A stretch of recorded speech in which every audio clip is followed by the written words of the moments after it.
ప్రియులారా, మన ప్రభు అయిన యేసుక్రీస్తు నామంలో మీకు శుభోదయం. ప్రతిదినం ప్రభుతో అనుదిన ఆత్మీయ ఆహారం. ఆగస్టు 22. నేటి లేఖన పఠనం మత్తయి సువార్త 25వ అధ్యాయము 14 నుంచి 30 వచనాలు. నేటి ధ్యాన లేఖనం మత్తయి సువార్త 25వ అధ్యాయము 14 నుంచి 15 వచనాలు. పరలోక రాజ్యము ఒక మనుష్యుడు దేశాంతరమునకు ప్రయాణమై తన దాసులను పిలిచి తన ఆస్తిని వారికి అప్పగించినట్లుండును. అతడు ఒకనికి 5 తలాంతులను, ఒకనికి 2, ఒకనికి 1, ఎవని సామర్థ్యము చొప్పున వానికిచ్చి వెంటనే దేశాంతరము పోయెను. వ్యాఖ్యానాంశం: నీ తలాంతులను ఉపయోగించుచున్నావా? వ్యాఖ్యానాంశం: నీ తలాంతులను ఉపయోగించుచున్నావా? వ్యాఖ్యానం: 10 మంది కన్యకలను గూర్చిన ఉపమానము ప్రభు కొరకు కనిపెట్టుటకు సంబంధించిన ఉపమానము. అయితే తలాంతులను గూర్చిన ఉపమానము పరిచర్య అను అంశమును గూర్చిన ఉపమానము. మారు మనసు పొందిన తర్వాత క్రైస్తవుని జీవితంలో ఈ 2 గుణలక్షణాలు కనబడాలి.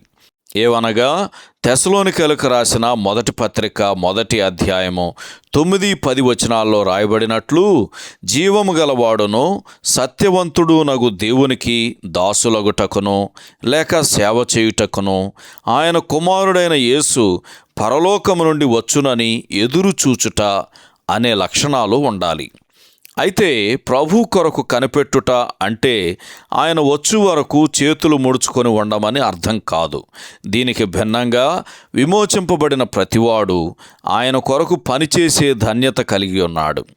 ఇందు నిమిత్తమే అతడు ఆరోగ్యము, జ్ఞాపక శక్తి, తెలివితేటలు, విరామము, వస్తు సంపద వంటి కొన్ని తలాంతులను పొందాడు గనక వాటిని ఫలభరితంగా ఉపయోగించవలసిన బాధ్యత అతని మీద ఉన్నది. వీటన్నిటినీ మించి అతడు దేవుని వాక్యమును, దాని వలన కలుగు జ్ఞానమును కూడా పొంది ఉన్నాడు అని కొరింథీయులకు రాసిన మొదటి పత్రిక 2వ అధ్యాయము 12వ వచనంలో చదువుతాము. ప్రియ స్నేహితులారా, రక్షింపబడిన మనము కూడా సోమరి అయిన ఆ చెడ్డ దాసుని వలె ఉండే అవకాశము లేకపోలేదు. మనము స్వార్థముతో, సోమరితనముతో లేక న్యాయము తప్పి ప్రవర్తించలేదనియు, ఆ విధంగా యజమానునికి చెందిన ఈ తలాంతులలో ఏ ఒక్కదానిని మనం భూమిలో పాతిపెట్టలేదని ధైర్యంగా చెప్పగలమా? అవును, ఆయన వచ్చినప్పుడు ఆయనకి ఇవ్వటానికి మన యొద్ద ఏమైనా ఉంటుందా? ఆయన మనలను ఆయన సంతోషములో, అనగా పూర్తి చేయబడిన పని వలన కలుగు సంతోషము, సంతృప్తి వలన కలుగు ప్రేమలో పాలు పొందుటకు మనలను ఆహ్వానిస్తాడా?